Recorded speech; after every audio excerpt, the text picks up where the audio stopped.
Our guest practitioner for this interview recording is Doc Lamberjack.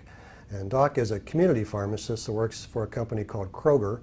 And Kroger is a fairly large chain of pharmacies located in grocery stores in this part of the country. Doc is actually my family's pharmacist, and they do a wonderful job. And I think it's fair to say that Doc works in what we might consider the more traditional community pharmacy setting. So those will be meeting people in this course that work in very different settings, and maybe you're not as familiar with. Maybe this is the setting that at least you think you're familiar with, and we'll learn maybe that you're not, maybe you don't know all the things that are going on behind that counter. So Doc, thanks for being here. Thank you for inviting me. And as we start off our discussion, can you just, I've talked about your pharmacy a little bit, but tell us a little bit more about the place where you work. Okay, so as Dr. Hale said, I work in a grocery store setting.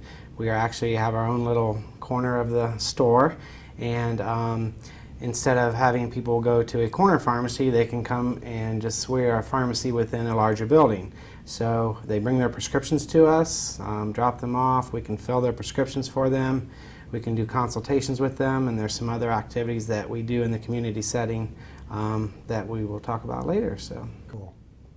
And Doc, if you were to briefly tell us, like on a day-to-day basis or week-to-week, in terms of just what you do, can you just kind of fill us in on that? Sure. Well, as being a pharmacy manager, there are some things that I do a little bit differently that I'm in charge of, such as inventory and scheduling and ordering of certain medications. But traditionally in the community setting, we are the pharmacists where people bring their prescriptions to us, and we make sure we go through checks and balances to make sure it's for the right prescription for the right patient and the right dosage, and we check for drug interactions. There's lots of times throughout the day we have to do follow-up calls with the doctors to make sure that everything's right and that the patient is getting their medication properly. Very good. I appreciate that. Well, we're going to be learning through this course, Doc, about some kind of more contemporary things that are happening in pharmacy, things like medication therapy management that our students will be learning about, and also immunizations and things that maybe are a little different than the historic role of the community practitioner. So in your role in that community setting, are these practice models a reality for you? They are. I've been a pharmacist for 20 years, and I never imagined myself giving immunizations when I had gone through pharmacy school, but it is a day-to-day practice setting now. We first started out doing only flu immunizations, influenza, but now we give immunizations throughout the year for shingles vaccine, hepatitis, tetanus, diphtheria, and any day of the week someone can come in and request one of those vaccines from us. As you mentioned, the medication therapy management, or MTM, that has been going on since the start of pharmacy, and the way it's termed now, we are actually just getting paid for those services. So we are paid by insurance companies to sit down with their one of their enrollees, and we go over all their medications to make sure there's not duplicates in medications they're taking, make sure they're taking their medications correctly. Oftentimes we find errors or mistakes, or just maybe not errors, but some therapies that they should be on that they're not on based on whatever their medical condition is. So we are then paid by the insurance company to follow up with the patient's family physician and make recommendations, and for the most part physicians are very willing and eager to work with us to make sure their patients' health care is being taken care of. So these things are not just academic, and they're not just happening in the hospital setting or what have you. They're happening in real life. They are. In community practice as well. Yes. So you mentioned, Doc, that you've been in this practice for 20 years, and you've seen things change over that period of time.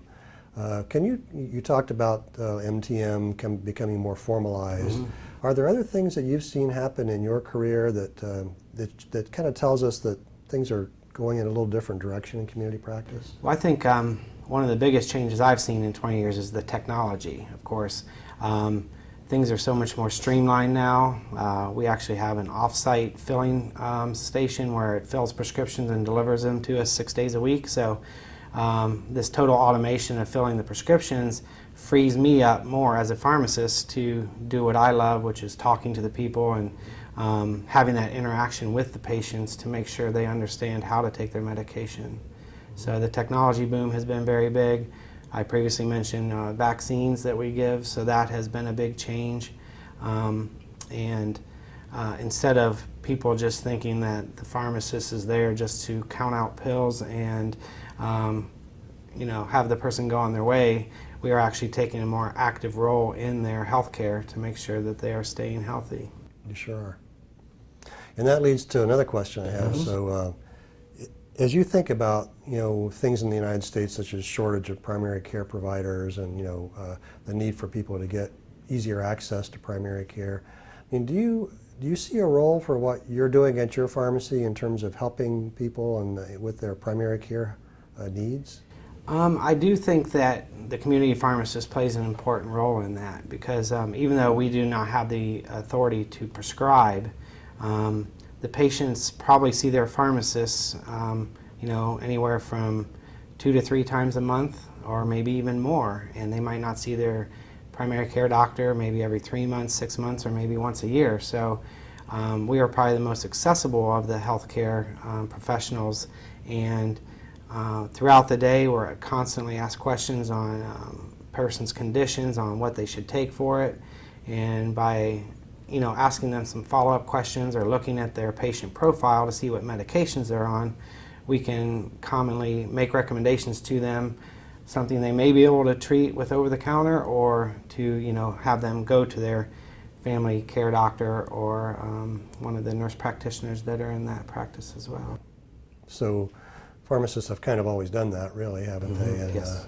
Maybe we'll see that become a little bit more systematic as we move ahead. Correct. Another question comes to me, Doc. So companies like yours have started opening up clinics within the pharmacy, and they call them different things. Mm-hmm. So basically they're kind of like primary care clinics or acute care clinics, if you will. Any thoughts about how your pharmacy or pharmacies like yours interact with that notion in terms of having a practice site there and a clinic as well as the pharmacy? Now, are you referring to like the nurses' clinics or to have like a pharmacist's clinic? Well, actually, it could be either, but certainly I know that in our area and other areas in the country, we're having clinics where maybe it's a nurse practitioner primarily there, but certainly pharmacists have an involvement in that. But it's kind of a new model in terms of how we're delivering health care. Does that impact you? In some of the other stores within my company that have the nurses' clinic in their store, the pharmacy is really just there. They're not doing a whole lot of interaction besides, working with those nurse practitioners to get the medication to the patients. They do provide some of the vaccines for the nurse practitioners to administer. I do see, though, that down the road the pharmacist will be taking a more active role in that setting and working more closely, collaborating with the nurses in diagnosing possibly. Seems like a perfect model to do that. Yes, yes, it does. does. Make that work. And I had one last question for you, Doc. So, here you are in a pharmacy doing a really nice pharmacy practice, plop down in the middle of a grocery store. Do you see opportunities for how we interact with patients in that setting in terms of the kinds of foods they're buying and the decisions they're making beyond just the pharmacy? Well, it does present a good opportunity for me at times because oftentimes if people just have a handful of things, they'll ask me to ring their groceries up or their over-the-counter medications up, and more often than one would think, I could see them buying some over-the-counter items that directly interact with the prescription they're picking up. So as far as recommendations for the foods and things that they are purchasing, we often get questions based on that, especially our diabetic patients, based on sugar contents in foods. Mm-hmm. There are some community pharmacies that have a dietitian on staff as well that they actually perform store walks where the patients can come in as an appointment and walk the store with the dietitian, and that collaboration with the pharmacist is it's been really good. Take advantage of where you are. Yes, exactly. So Doc, thanks for being with us. It's been good for our students to learn what really happens in a community pharmacy. They think they maybe know, but there's more to it than they really do know. So we appreciate you being with us. Thanks for helping my family and all of your patients too. Thank you for inviting me. We appreciate it. Mm-hmm.